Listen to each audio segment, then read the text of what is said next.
bom dia, respeitosa! Como você está nesta manhã de terça-feira? Gente, que delícia! Olha, eu fiquei alguns dias, né, de quinta a terça, é um longo tempo. Fala sério, né? São muitos dias, a gente perde o ritmo. Mas aqui estamos para mais um Repartir. Bom dia, para aprendermos um pouco mais sobre desenvolver uma mentalidade de filha, sair da orfandade e acessar este lugar de filiação no Pai, porque foi para isso que Ele nos resgatou. Ontem a gente estava conversando, ontem fizemos uma aula de encerramento para a turma do Clube A, né, a segunda turma, e eu estava conversando com as meninas sobre o Pai só quer estar conosco. O Pai quer estar conosco. Foi para isso que nós fomos criadas desde o jardim. Presença. Estar junto. O trabalho, né, está ali para ser executado. Estamos aqui, trabalhamos, porque desde a criação Ele nos deu o trabalho como função. Cuidar da terra, né, dar nome aos animais. O trabalho, ele é um presente do Pai. Mas é o trabalho e a relação com Ele. É o trabalho e a intimidade com Ele. Então, é algo que não se pode abrir mão, entende? O que eu quero trazer para você, em todos esses dias que nós estamos juntas, e através do meu trabalho mesmo, ou através do Clube A, qualquer que seja a mensagem que eu passar para você, ou a forma de passar para você, a mensagem é a mesma. Você precisa se conectar com o Pai. Você precisa conhecer o Pai em essência, em verdade. Limpando as lentes, limpando as lentes da religiosidade e se lançando a conhecê-lo mesmo, sabe? Porque por muitos anos a gente viu o Pai de uma forma distorcida. E aí, quem é que quer se aproximar de um pai que vai te castigar a qualquer momento? Quem é que quer se aproximar de um pai que vai te punir, que vai que tá bravo com você, que vai te humilhar, que vai... Enfim, tudo isso que falaram a respeito do nosso Pai. Então, nós temos que realmente abrir os nossos olhos em relação a quem é o Pai, para que nós possamos ter uma relação saudável com Ele. E então, possamos viver a vida aqui como tem que ser vivida. Que é sim, uma vida plena, uma vida abundante, mas já falei sobre essa abundância aqui com vocês. É a abundância da presença do Pai, é a abundância da vida de Deus em nós, né? Então, ainda que as circunstâncias, que os recursos financeiros não sejam abundantes,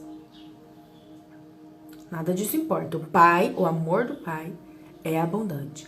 O amor do Pai é suficiente.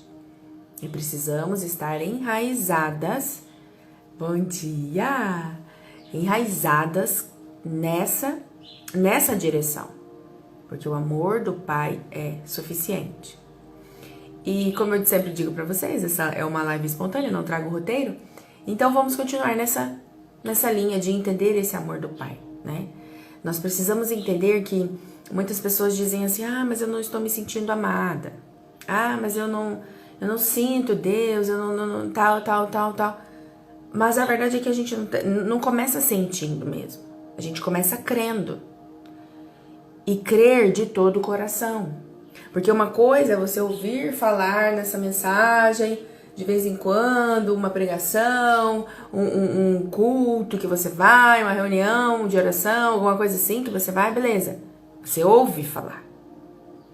Mas você precisa crer de todo o coração. O Senhor, o amor do Pai, ele foi revelado lá na cruz. O amor do Pai foi revelado na cruz. Quando? Quando ele amou o mundo de tal maneira e deu o seu Filho único para resgatar as nossas vidas. Então veja, o que aconteceu lá naquela cruz? Nós estávamos destinadas à ira do Senhor. Todos, né? Todo ser humano. Estávamos destinados à ira do Senhor. O Senhor Jesus, ele veio, tomou sobre si toda essa ira e nos deu o direito de nos aproximar do Pai com toda a liberdade. Nos resgatou na relação do Pai. O pecado nos separou, certo? Lá na queda e tal. Mas o Senhor Jesus, ele restaurou essa intimidade. Ele restaurou essa comunhão com o Pai. Então entenda, comunhão é tudo que o Pai quer. Foi para isso que fomos criados, para ter comunhão com o Pai. Sendo assim, sabendo disso, consciente disso, nós somos amadas pelo Pai. E não importam as circunstâncias. Gente, tem um carteiro aqui na minha casa. Olha, vocês esperam um segundo? Voltei. Estão aí? Então vamos lá. Voltando. O amor do Pai. Então, entendendo isso, entendendo que a cruz revela o amor, ele nos ama e ponto final. Ponto final. Não tem mais. Ele nos ama.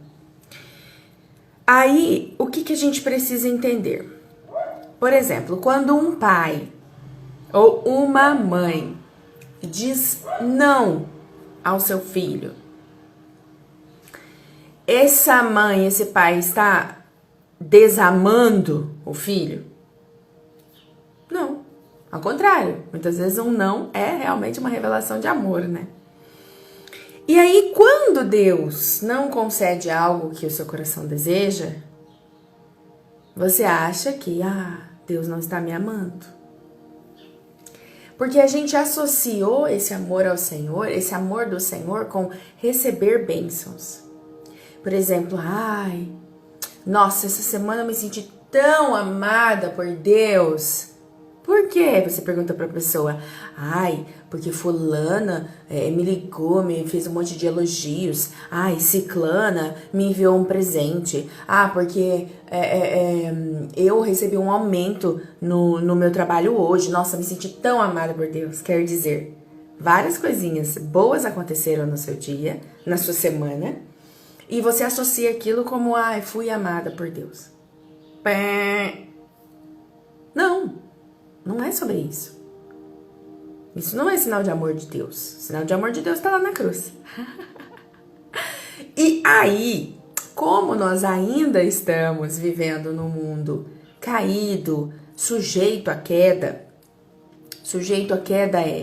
por exemplo, nós vivemos num mundo onde tem muitas doenças. Por quê? Porque a queda trouxe isso, o pecado trouxe isso. Não era para existir doença nas nossas vidas. Mas enfim, é o que há. E então nós estamos sujeitas a vivenciar uma doença. Não quer dizer que essa seja a vontade do Pai. Eu tô incomodada com o meu cabelo, você tá vendo aqui que eu fico mexendo? Mas tá. Não quer dizer que essa seja a vontade do Pai.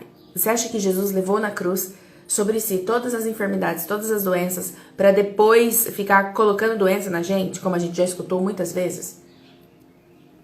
Não, gente, pelo amor de Deus. Não, o Pai não vai colocar um câncer em você. Pelo amor de Deus, não me falam uma bobagem dessa.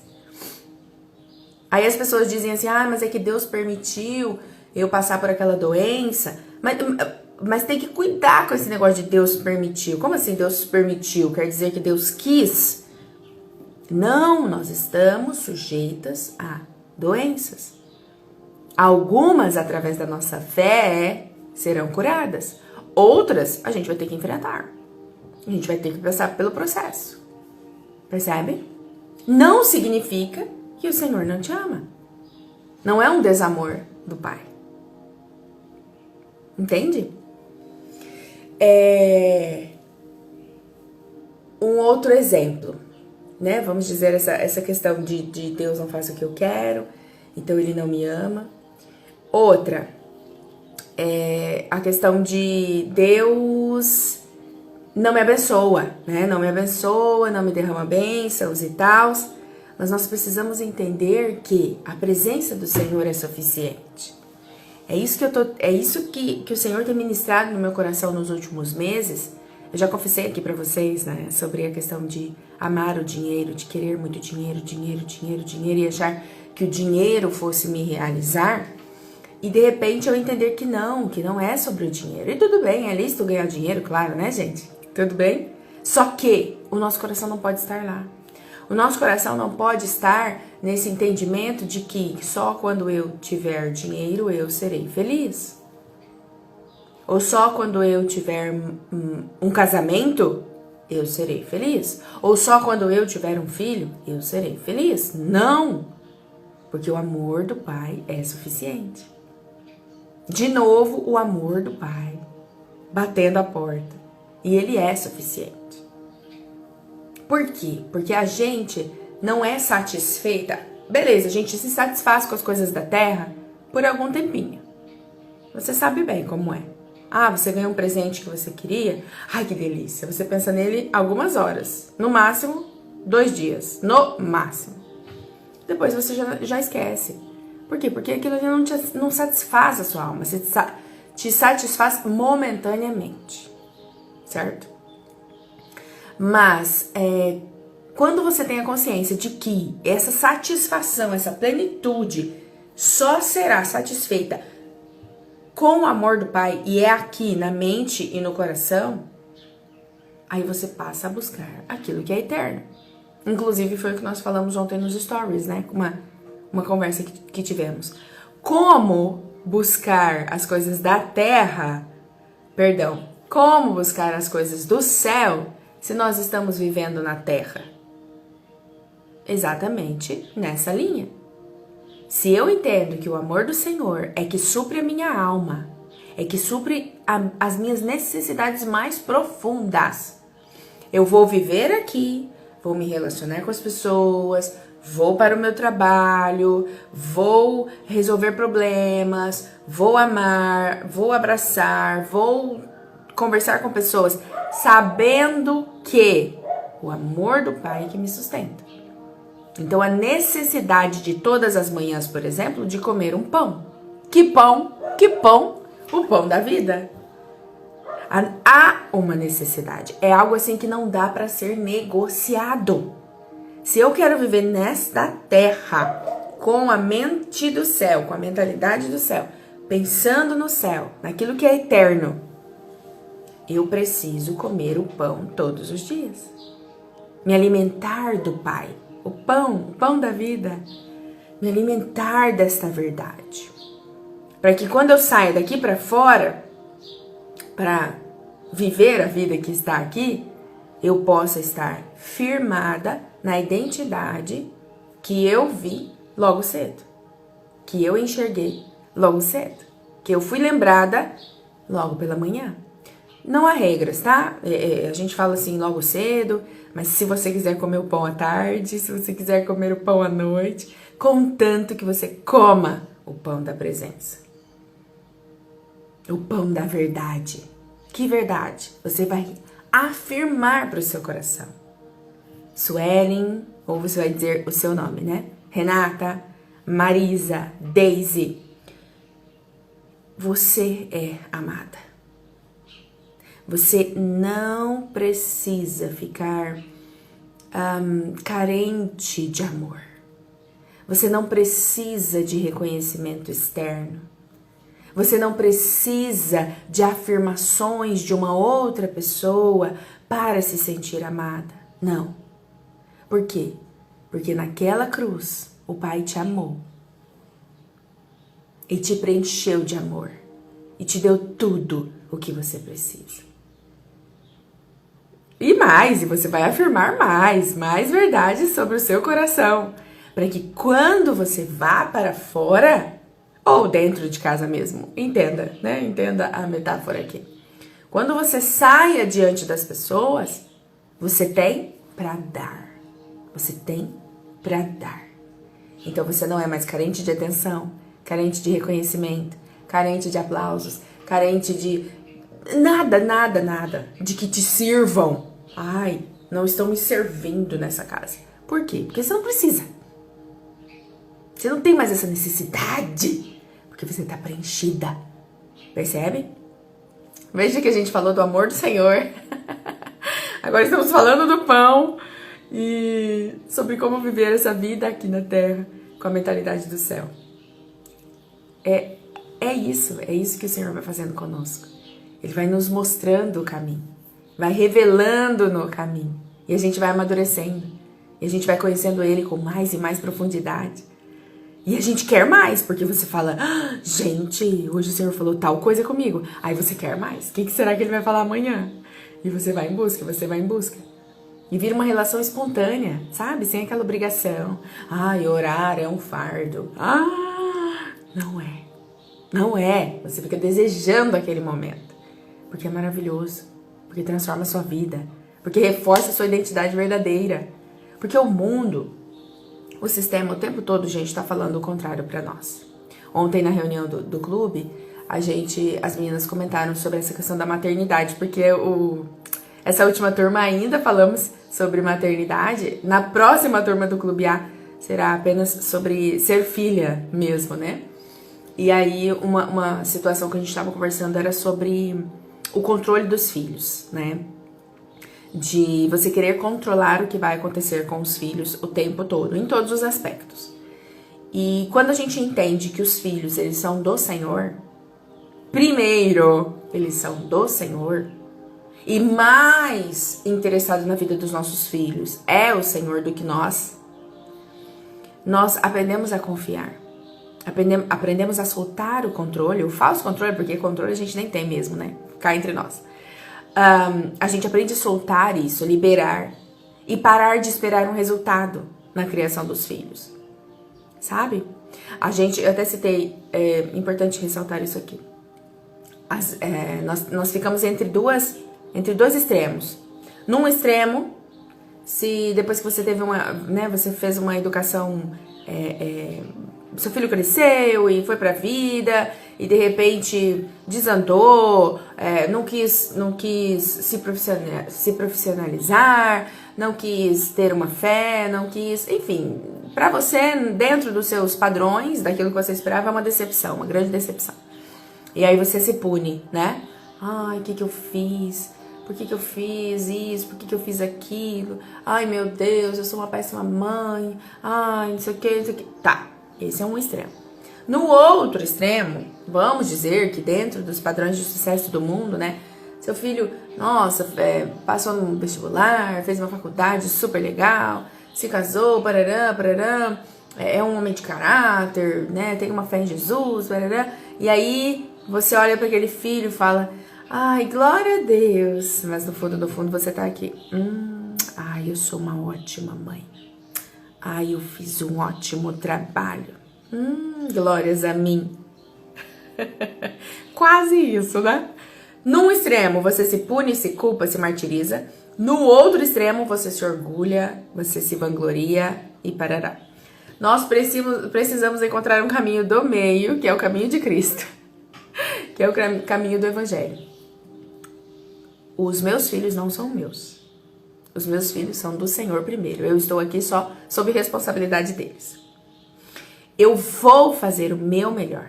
Eu vou ensinar no caminho, que é o que a palavra nos orienta. Eu vou ensinar no levantar, no sentar, no caminhar, no ir, no vir. Eu vou ensinar. Mas eu não espero o resultado dessa relação. Só de falar isso dói aí, né, mãe? Eu não espero o resultado dessa relação. Quando eu abro mão de esperar o resultado, eu descanso. Eu paro de forçar a barra com meu filho. Eu paro de ficar tentando controlar o outro. Por quê? Porque não precisa de performance. O meu filho não precisa ser o melhor aluno da sala para que eu possa dizer: ai, você viu a nota do fulano? Joga lá no grupo da família. Ai, olha a nota do fulano. Olha que maravilhoso que ele é. E a gente nem tá preocupado com o fulano, de fato. A gente tá preocupado com o nosso ego. Deixa eu mostrar como eu sou uma boa mãe aqui pra galera. Tá entendendo? Tá entendendo? Então, quando nós temos a consciência de que somos amadas, preenchidas, nós não precisamos de atitudes assim. Nós podemos ser quem nós nascemos para ser. Uma filha amada, preenchida pelo pai, que reconhece o seu valor no pai, não precisa das afirmações externas. E a gente deixa livre aqueles que estão ao nosso redor. Porque nós estamos na vida do outro para lembrar que eles são amados. Nós estamos aqui para lembrar que somos amadas. E estamos na vida do outro para lembrá-los que são amados pelo Pai. Lembrá-los quem são. Meu filho, antes de você ser meu filho, você é filho do nosso Pai. E é Ele quem diz para onde você vai. Você vai para a direita ou você vai para a esquerda. Não sou eu. Não são os meus sonhos. Não são as minhas idealizações. Não são as minhas dores que eu vou passar para você. Não. Serão os sonhos do Pai. A direção do Pai. A voz do Pai. Vamos ouvir juntos. Enquanto é pequenininho, você é uma auxiliadora para Ele. Mas depois, Ele vai ter a própria relação com o Pai. E assim, a vida segue. Quem produz, quem convence o homem é o Espírito Santo. E às vezes nós estamos tentando fazer o papel do Espírito Santo. Vai dar ruim. Amém? Mas esse é o amor do Pai. Eu quero finalizar, já estamos estourando o nosso tempo aqui. O amor do Pai é isso. O amor do Pai é viver uma vida cheia de significado. Uma vida maravilhosa. Uma vida gostosa. Onde sim, tem desafios, tem tribulações, tem lutas. Mas a gente faz isso com leveza. Por quê? Porque a gente já sabe que no final a gente já é vitoriosa. Perdendo aquela batalha ou não, a gente já é vitoriosa. Vamos dizer, né, nessa questão de uma doença que eu citei no começo da live. Vamos dizer que uma doença veio, pegou, né? Estamos sujeitas. E aí? Você é uma perdedora porque veio uma doença na sua vida, uma doença perigosa, delicada? É uma perdedora? Não, não. Não importa, a graça do Senhor me basta. Hoje eu entendo isso. Ou então um pecado que você acaba cometendo e você não quer mais cometer, e aí você fala: Senhor, tira isso da minha vida, e não sai. Não sai. Aí você fala: tá bom, a tua graça me basta. Vou lutar todo dia, vou vigiar todos os dias para permanecer firme. E assim vai, essa é a nossa vida. Mas o amor do Pai é Ele que nos dá sentido. É Ele que nos dá sustentação na caminhada. Não se aperta desse amor. Do amor verdadeiro. Esse amor que corrige, sim. O Pai corrige a gente. Mas Ele senta, conversa, explica 100 vezes, se for preciso. Porque a paciência dele é imensa, né? O amor é paciente. Ah, meu Deus. Obrigada, Jesus. Meus amores, gratidão pela presença de vocês. Gratidão, Renata. Fez sentido aí, né? Quinta-feira, eu espero vocês aqui para esse repartir, para que eu possa compartilhar aquilo que o Senhor tem falado. Viu que tem sido coisas ricas, né? Preciosas. É a graça do Senhor. Compartilha essa live com uma amiga que vier aí à sua memória, ao seu coração. E eu fico por aqui.